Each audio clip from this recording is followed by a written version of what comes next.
Good afternoon, and thank you so much for joining me. I am live in downtown Orlando, and I'm so excited to be here because it is Mental Health Awareness Month, and I'm ready to share with you a new narrative surrounding issues of mental health. So why would I start my journey in downtown Orlando? Because I'm technically based in Austin, Texas. Well, this is the place that I launched my career. It was actually 16 years ago this weekend that I graduated from the University of Central Florida. Go Knights! And I would eventually go on and create an amazing career in the field of public relations. Now, behind us here, is a performing arts center that I spent a lot of my time, the Bob Carr Performing Arts Center. I was a PR director for Florida Theatrical Association and had an amazing career working in the arts and helping to build the City Beautiful into what it is today. So I thought, you know what? I need to go back to my roots in order to officially launch this new endeavor. So what is this new endeavor? What is this new quest I'm on? And why in the world am I standing in front of a courthouse? Well, I can tell you I don't have any legal issues, but there is certainly a connection to a courthouse that I'll share with you in a little bit.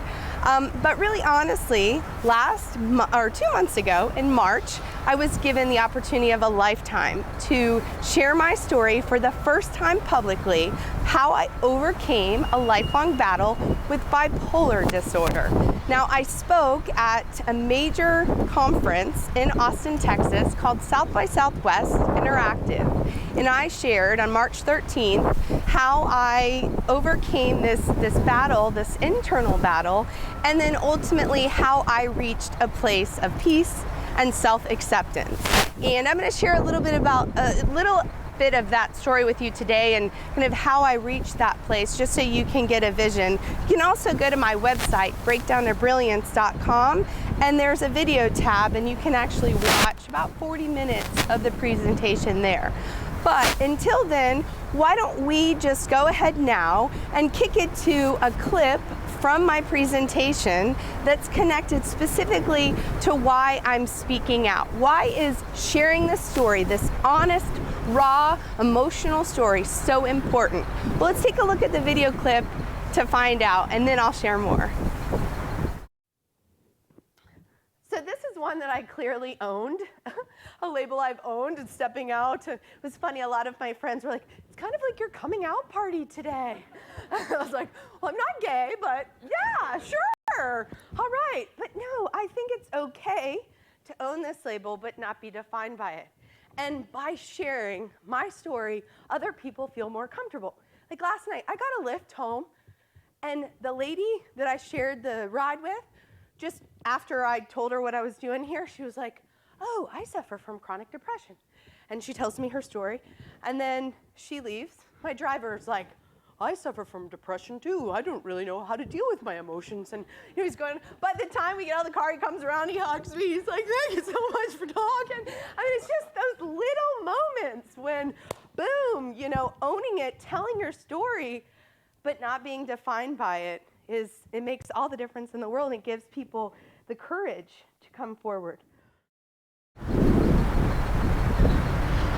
So in the video clip, I am sharing why it's so important to reveal my own personal story. And really the goal is normalizing discussion of issues of mental illness.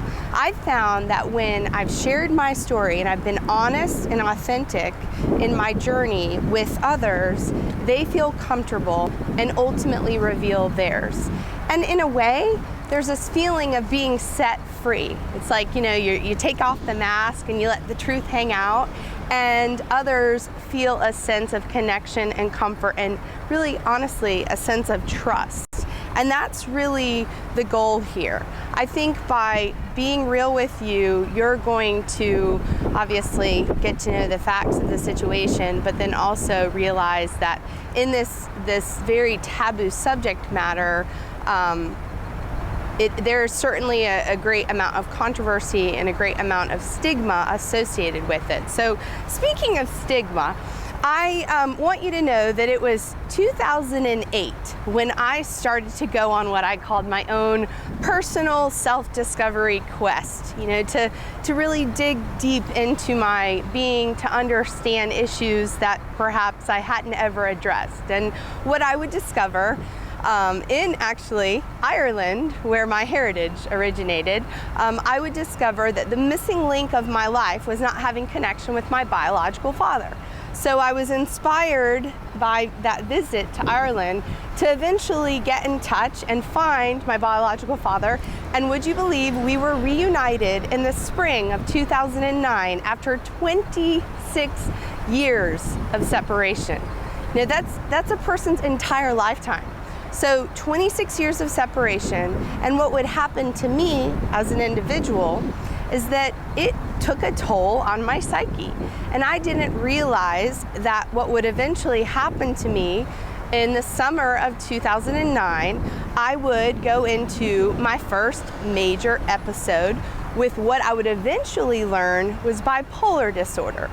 Now, bipolar disorder is a mood disorder where you have extremes of high highs, which is known as mania, thoughts of grandeur, elation, you're feeling on top of the world, and then the polar opposite is depression. So your darkest moment, your greatest heartbreak, the looming cloud over you, just a really dark place. So those are the extremes, and that is taking place when mania and depression has what I call reared its ugly head. The illness has reared its ugly head because it's not being managed.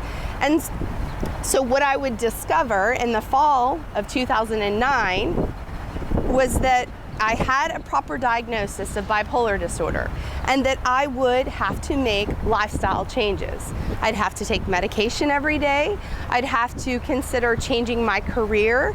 I'd have to be very mindful of what major stressors I had in my life. And really, quite honestly, I had chosen a career path that consistently is rated one of the top 10 most stressful careers of all careers. And so, really had to evaluate that. And I also had to look at just my environment. So, 2009 is when I started to wrap my brain around this illness. And quite honestly, it was incredibly demoralizing.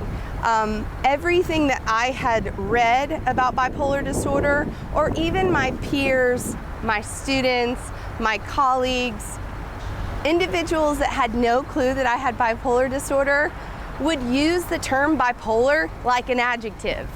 And it would break my heart every time because no one knew I had the illness, but really, truly on the inside, I was suffering with the stigmas associated with how the media projects bipolar disorder, how it's projected in film and music, and the overarching perspective of what people thought bipolar was. I was suffering in silence because of a stigma that really, quite frankly, isn't who Ryan Sheehy is as an individual. I mean, yes, bipolar disorder is a mood disorder. It can get to be out of hand if it's not managed well, if you don't take medication, if you're engaging in substance abuse, if you're, engaging in reckless behavior. Yes, the illness can get out of hand. But if you are a productive, contributing member of society, believe it or not, having bipolar disorder can give you an incredible edge. And that's what I've discovered over the past 6 years. So, there is a model that's commonly used in psychology. It's called the grief cycle. And the grief cycle is referenced whenever we as individuals are going through major loss. That could be a relationship, that could be a divorce, a death. It could also be having, any sort of traumatic event that really shakes you up and affects your psyche. And for me, again, going back to what I had mentioned previously, part of this process was dying to my former self. I could no longer be the happy-go-lucky, people-pleasing, perfectionistic, always-on individual that I was in my 20s and 30s. I had to evolve, I had to change. And so what I would do over the course of the past 6 years is transition from being in shock and denial of, really quite frankly, owning a label that has a horrible reputation and stigma. And so I just didn't want to talk about it because I didn't want to be associated with such things, to then ultimately transitioning from denial into anger the second time I was hospitalized, because it was 2012 was my second major episode.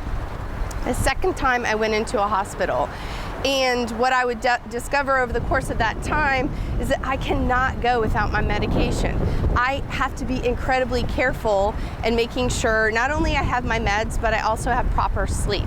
And in the summer of 2012, I was moving to Austin, Texas, and I slept for 5 weeks on an air mattress. Clearly, sleeping on an air mattress isn't good for one's long-term sleep.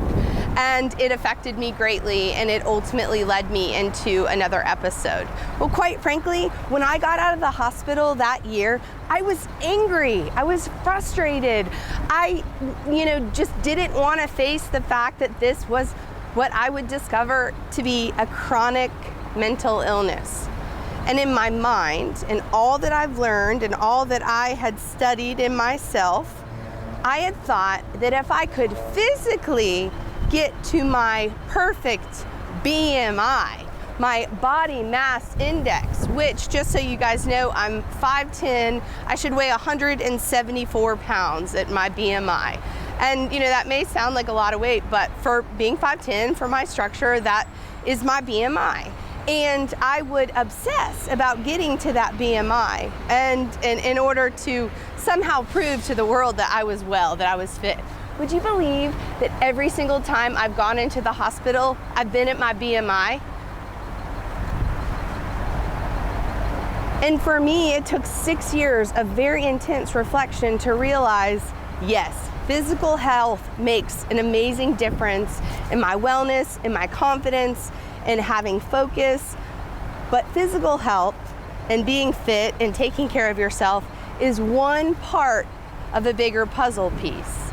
And I don't believe that we are really taught that. I don't believe that mental health has become the fabric of our society, like going to the gym every day is, or going, to make sure you have your meals prepped just so. It's not common, it's not popular. How many times have you talked to your colleagues about going to meet with your therapist?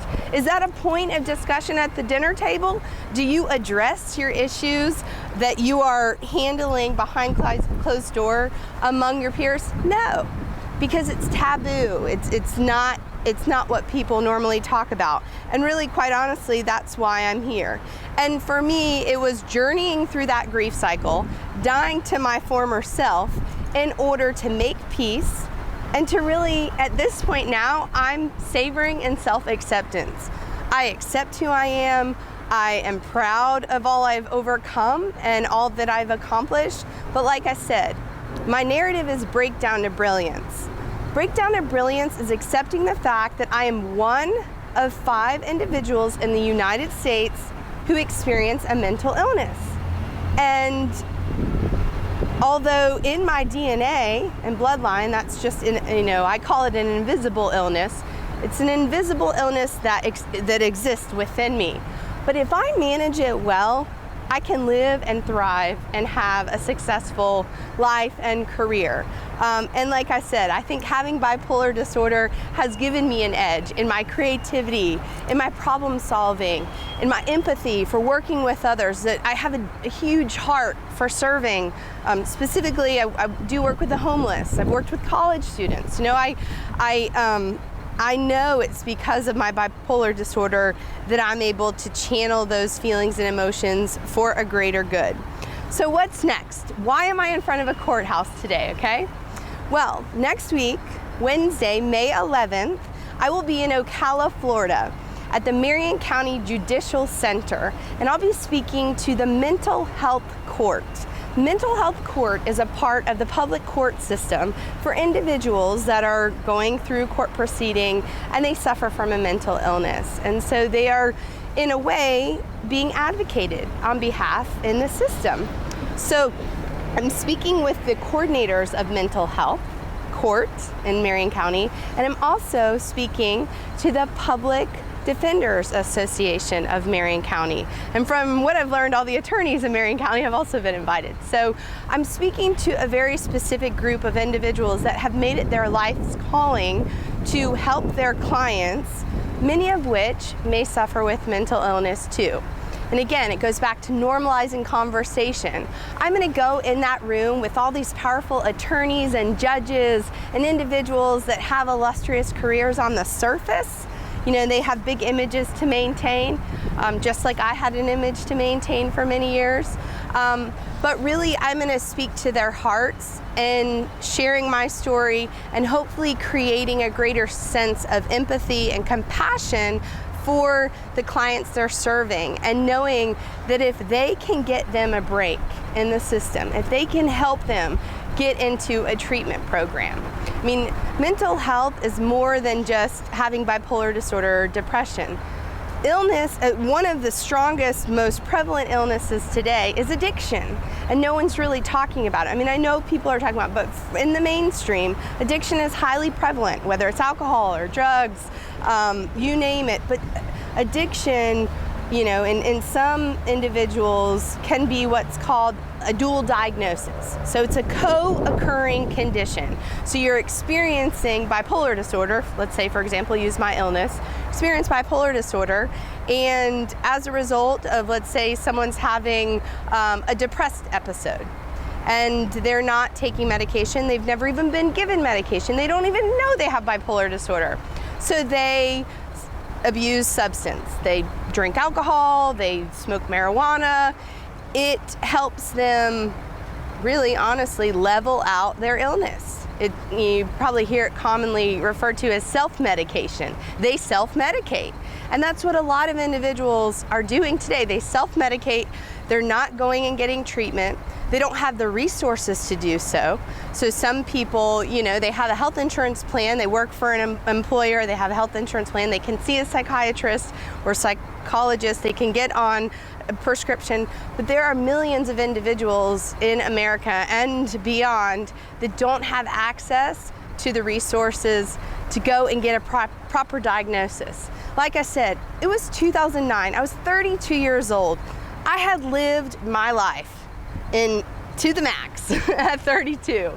And that was the point that I learned I had bipolar disorder. And when I reflect back on certain activities in my behavior in my 20s and early 30s, I know for a fact I absolutely abused substance as a way to normalize and balance rather my internal, not knowing that that was a proper diagnosis. So, you know, upon learning that I need to take certain medication and that I need to balance out, I was able to be empowered to then ultimately say, you know what? Alcohol's not working for me anymore. I can remove that from my life and I can still live a productive life and be happy. And it's just something that in order to evolve into the person I want to be and to be truly content, I need to remove that from my life. But again, that's a process. It doesn't just happen overnight. And it's also through a lot of internal self-discovery, as well as doing your research, checking the facts, talking with people, feeling a sense of empowerment. And really, quite honestly, that's the purpose of Breakdown to Brilliance. It's helping people feel empowered by this message to get the help they need to make the changes in order to live a happier, more productive life. So Wednesday, May 11th, I'll be speaking to Mental Health Court and to the Marion County Public Defenders Association. That event is open and free to the public, so if you have any friends or family that you think need to hear this message and perhaps meet me in person, invite them. In a couple weeks from May 11th, I'll be speaking at the National Alliance on Mental Illness Austin chapter meeting, otherwise known as NAMI. So I'll be the featured speaker for that community event. I'm really excited to be a part of that organization, working with them, partnering with them. And then my final activity for the month of May will be working with a business banking software company, Casasas, that's based in Austin. They want to be Austin's healthiest company. And so they reached out to me because they realized mental health is incredibly important for their workplace, and they know that that's part of my new narrative. So I've launched a Kickstarter campaign. I ask for your pledges. Anything will help. 25 bucks, 50 bucks, in order to help me print the book and the resources I need in order to take this narrative into businesses, into organizations, empower a new generation of leaders to embrace Breakdown to Brilliance. If you have questions, don't hesitate to tweet me. I'm at rsheehy. You can send me a tweet. I can certainly take a look at that, respond to my off time. Breakdown to Brilliance, feel free to reach out.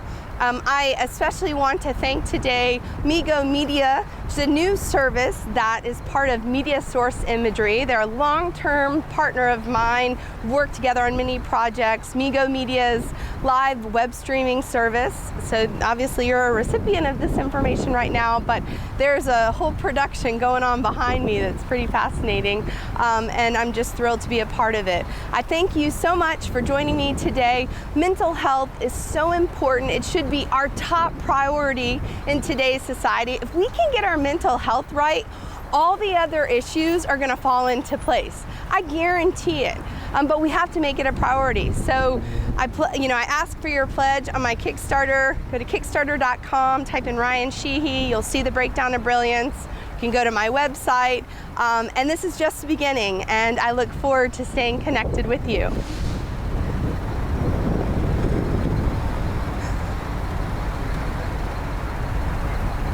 And we're clear.